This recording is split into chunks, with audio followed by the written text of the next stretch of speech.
Hello, this is Mark Luke Carrier welcoming you to another episode of Fakes, Frauds, and Phonies. And today we'll be looking at three quite colorful characters, Legros, Lessard, and Laforger, Elmire the Hoary. Elmire the Hoary, the man who was to become one of the most brazen and controversial forgers of the 20th century, was born into a prosperous Hungarian family in 1906.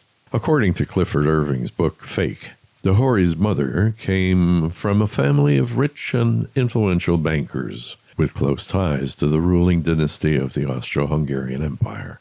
And the same source claims that the Hory's father was the Hungarian ambassador to Turkey, as well as to two unnamed South American countries. The Hory, still according to Irving, had a poor little rich boy childhood, attended more by a succession of nannies and assorted other servants than his worldly parents. Makes a lovely story, doesn't it?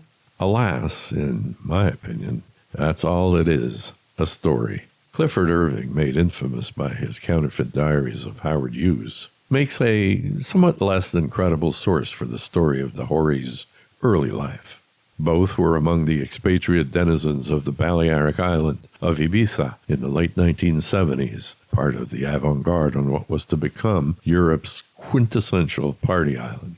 In the era before package tourism and organized partying, the sex, drugs, and rock and roll scene was the quasi-exclusive preserve of a handful of colorful misfits.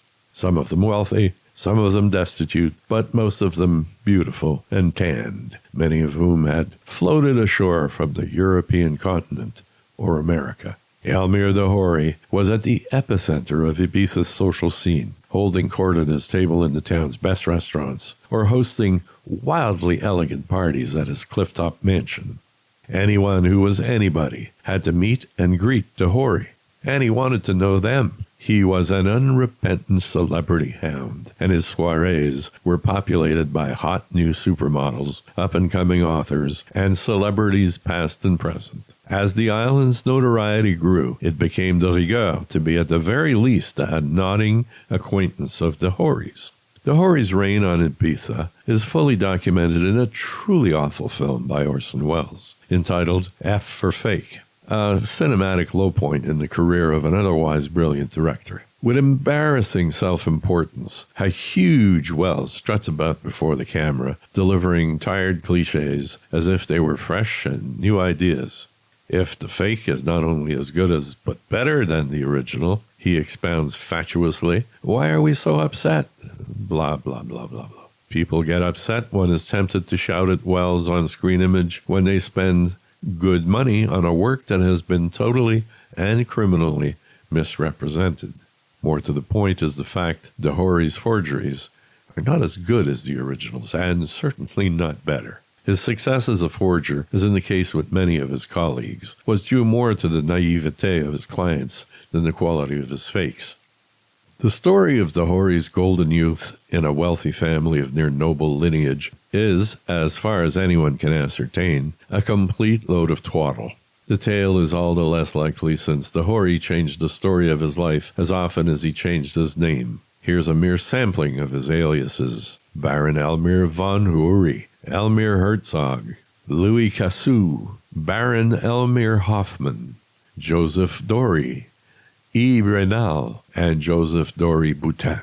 One of his confederates sometimes referred to him as the Queen of Transylvania, which had more to do with sexual proclivities than an inherited title. Reliable sources tell of the Hory being born into a lower middle-class Hungarian Jewish family. His real name, Elmire Hoffman. It's believed that the Hory, will use this name, his most famous nom de guerre, began studying art in Budapest as a teenager. It was here that he explored his talent with nurturing professors and his sexuality in the city's large and openly gay community. It's reported that he traveled to Munich when he was 18 years old and enrolled in the Akademie Heinemann, where he did exceptionally well in classical drawing and painting. In 1926, along with just about everyone else in the art world, the Hory moved to Paris, where he enrolled in the Académie La Grande Chaumière. In this institution, he was taught by the illustrious painter Fernand Léger, whom the Hory claims to have befriended. In time, however, the Hory began neglecting his studies as the lure of Paris by night became overwhelming. The siren calls of crowded cafes filled with beautiful, witty people, late-night cabarets offering every manner of entertainment, and the opportunity for almost unlimited sexual experimentation won out over school and classes became a great place to catch up on his sleep. But the Hory eventually burnt himself out, and in the throes of physical and moral exhaustion, he returned to Hungary, where things were about to get worse. Shortly after his return to his homeland, the Hory befriended a British journalist, who in time became his lover. Unbeknownst to him, however, the foreign journalist was suspected of being a spy. Being guilty by association to the Hungarian authorities, the Hory was jailed in a Transylvania prison for dissidents, high up in the remote Carpathian Mountains. He was released after languishing in a small cell for months, only to be picked up by the Nazis, who by then ruled over most of Europe.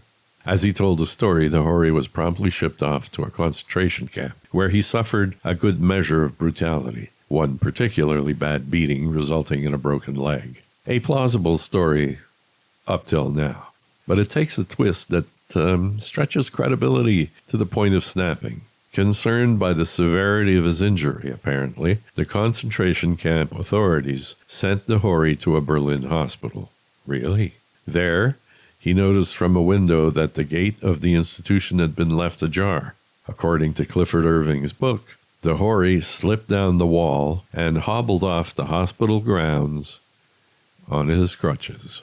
Really? He staggered on until he was out of reach of the Nazis and found a haven in a friend's home, eventually finding his way back to Hungary. Now, survivors have described Nazi concentration camps in many ways, but solicitude over a poor inmate's injury has never been central to these stories. The Hory, through Irving, is asking us to believe that in this brutal environment of summary executions, gratuitous beatings, and near starvation of prisoners covered with lice and their own excrement, he was dispatched by his compassionate jailers to the crisp, clean white sheets of a Berlin hospital. Now, that's just incredible. He then asks us to believe that, hampered by a heavy plaster cast on his leg, he escapes by pulling off acrobatic stunts like climbing through a window, slithering a few floors down on outside walls, and outrunning guards on his crutches. Please. The story gets even more fanciful. Back in Hungary, the Hory discovers that his parents have been killed, which is probably true, regardless of their true socioeconomic background. Then the Hory tells a story of bribing his way across Europe with a handful of diamonds salvaged from the family estate. The rapaciousness of the Nazis with their Jewish victims is well documented, and the Hory's parents were more than likely stripped of every single belonging before being sent to their death. Careful inventory kept by the Nazis shows that property seized from Jews included everything from priceless art to middle-class furnishings and simple children's toys. And yet, as we shall see later, the Hory allegedly saved so much loot from his family estate that it's a wonder he wasn't wending his way through Europe with a long caravan of moving vans in tow. In 1946, the Hory was back in Paris, where he proceeded to make a living forging Picasso drawings and selling them as originals. It seldom took him more than an hour to dash off one of these works, and he sold them for $100 to $400, huge sums in post-war Paris. The Hory had found his calling. Here was a perfect profession for him. Quite without effort, and with lightning speed, he made lots of money and had lots of time to spend on good food, booze, and pretty boys. The Hory soon teamed up with a friend and lover, Jacques Chamberlain, and together they took the forgery business on the road, selling instant Picassos to unsuspecting gallery owners throughout Europe. They spent the cash they made on luxurious hotel suites, lavish meals, and wild parties. Soon, however, the Hory began suspecting Chamberlain of cheating him. He was right. Chamberlain, the salesman of the two, regularly undercut the Hory's share of the proceeds, lying about the price he was getting for the fake Picassos. They had a falling out, and went their separate ways. And Jacques Chamberlain, as far as I can tell, spent the remainder of his life in total anonymity. This would not be the last time the Hory was cheated by his partners. For a con man, he was quite often a victim of his own naivete. Now, we'll be talking a whole lot more about the Hory in following episodes, and we'll see how his destiny changed when he met a notorious crook called Le Gros. That's in the next episode. Well, that's it for this episode of Fakes, Frauds, and Phonies. Please subscribe, and if you're a victim of art fraud, please write to me. My email is fakesandfrauds, all in one word, at writeme, WRITEME.com. In closing, please note that a illustrated print version of Fakes, Frauds, and Phonies is available at Amazon worldwide in Kindle or paperback format. So this is your host, Mark Luke Carrier, saying bye-bye for now.